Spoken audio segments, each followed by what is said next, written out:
Hi guys! Welcome back sa aming YouTube channel. So for today's video, ituturo ko sa inyo kung paano nga ba magbayad sa Shopee. So umutang tayo sa Shopee gamit ang SPay Later. So magbabayad tayo. So open lang natin yung ating Shopee. So ayan, pag nandito na tayo sa ating Shopee app, so dahil ito ay nasa ako, ayan, back muna tayo. Punta tayo sa... Ayan, so ang laman ng ating wallet ay 5,658 pesos. So punta tayo dito sa baba, dito sa Me. Ayan, tapos kung hindi pa kayo nakapag-apply nito guys, ay mag-apply na kayo. So dito, nandito yung dito SPay Later. So click natin yan.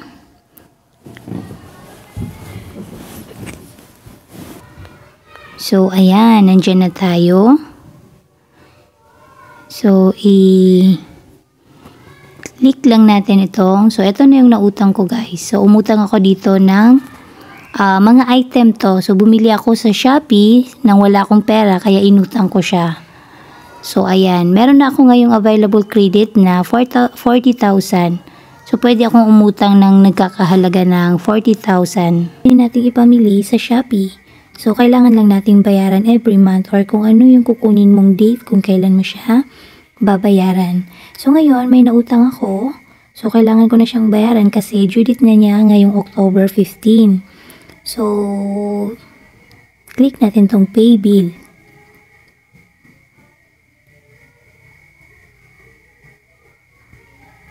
So, ayan. So, yan yung mga nautang kong product. So, medyo marami-rami na rin. Ayan. So, babayaran natin yan. Kaya, click natin tong Pay Now. 5,483.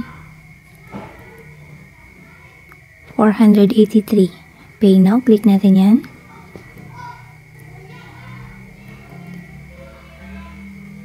So, ang ating payment method ay hindi tayo gagamit ng GCash. Gagamitin natin ay yung ating nasa Shopee. Or nasa Shopee Pay natin yung balance natin na 5,658. Confirm. Ayan, so ayan nakalagay na dito sa ating payment method yung Shopee Pay. Kanina ay GCash. So, click natin tong Pay Now sa baba.